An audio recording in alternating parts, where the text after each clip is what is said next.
Friends, seventh క్లాస్లో ఉన్నటువంటి seventh lesson అండి, శిల్పి లెసన్ చూద్దాం. శిల్పిని రాసింది ఎవరండి? గుర్రం జాషువా. 1895 1791 అండి. ఓకేనా? 1895 1971.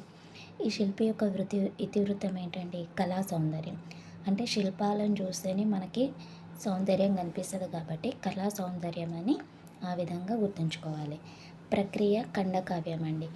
ఒక రాయిని శిల్పంగా చెక్కాలంటే కొన్ని ఖండికలుగా విభజిస్తాం కదండి, కోస్తాం కదా, అట్లా అన్నట్టు రాయిని కోసి లేకపోతే ఖండంగానే విభజించి దాన్ని శిల్పిగా ఇట్లా తయారు చేస్తాం. అందుకని అట్లా ఖండకావ్యం అని గుర్తుంచుకోండి. ఓకేనా? కళలు 64 అండి. ఇందులో శిల్పకళ అనేది ఒకటి. వస్తు వైవిధ్యం ఉన్న ఖండికలతో కూడినదే ఖండకావ్యం. ఖండికలతో కూడినదే ఖండకావ్యము. ఓకేనండి? మాతలకు మాత సకల సంపత్సమేత.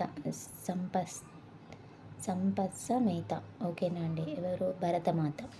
జాషువా అంటే జాషువా గుంటూరు జిల్లా వినుకొండ. ఓకేనండి? గుర్రం జాషువా గుంటూరు జిల్లా వినుకొండ. ఈయన రచనలు ఏంటండి?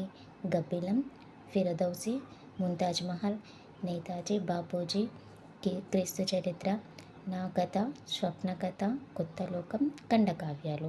ఇవన్నిటితో పాటు కూడా ఖండకావ్యాలు అనేవి రచించాడండి. ఓకేనా? ఎవరండి? గుర్రం జాషువా.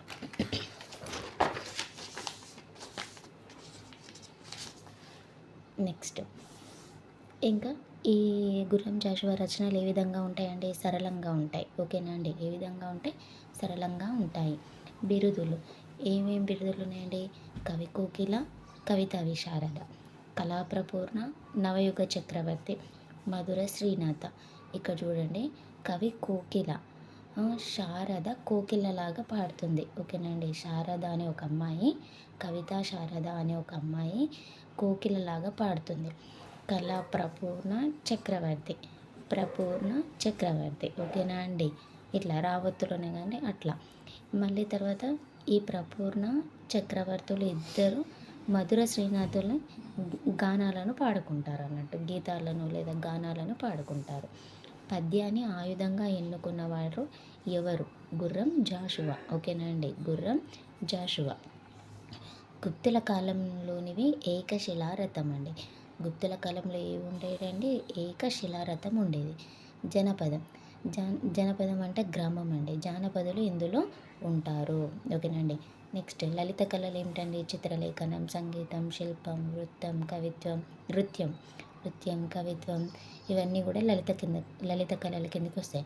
జానపదులు అంటే యక్షగానం, ఒగ్గు కథ, వీధి నాటకం, వీరభద్ర విన్యాసం, హరికథ, బుర్రకథ, ఇవన్నీ. చిత్రలేఖనం, ఇవన్నీ కూడా ఈ టైప్ ఆఫ్ ఉన్నాయని కూడా లలిత కళలు. యక్షగానం, ఈ వీధుల్లో వేసే నాటకాలు, ఇవన్నీ కూడా జానపద కథలు. ఓకేనా అండి? నెక్స్ట్ సవర్ణ దీర్ఘ సంధి. ఈ లెసన్లో ఉన్నటువంటి వ్యాకరణం అండి. ఆ, ఈ, ఉ, రులకు సవర్ణాలు పరమైతే. ఓకేనా అండి? సవర్ణ దీర్ఘ సంధి కాబట్టి సవర్ణాలు పరమైతే దీర్ఘం అనేది ఒకటే అవుతుంది, ఏకాదేశము అవుతుంది. ఏకాదేశం అంటే ఒక వర్ణం స్థానంలో మరొక వర్ణం వస్తుంది. ఓకేనండి? అవన్నీ ఒకటే అయిపోతాయి కాబట్టి మరొక వర్ణం అనేది వచ్చేస్తుంది. ఏకాదేశం. ఒకే రకమైన అచ్చులు ఉంటే అవి సవర్ణాలండి. ఓకేనండి? ఒకే రకమైన అచ్చులు ఉంటే అవి ఏంటండి? సవర్ణాలు. ఇప్పుడు బయద అంటే భయం కలిగించేవి అర్థం అండి. ఓకేనా? శాశ్వతుడు అంటే చిరంజీవి, వసుధ భూమి, తెనుగు అంటే ఏంటండి? తెలుగు, మొలుచు పుట్టు అంకురించు,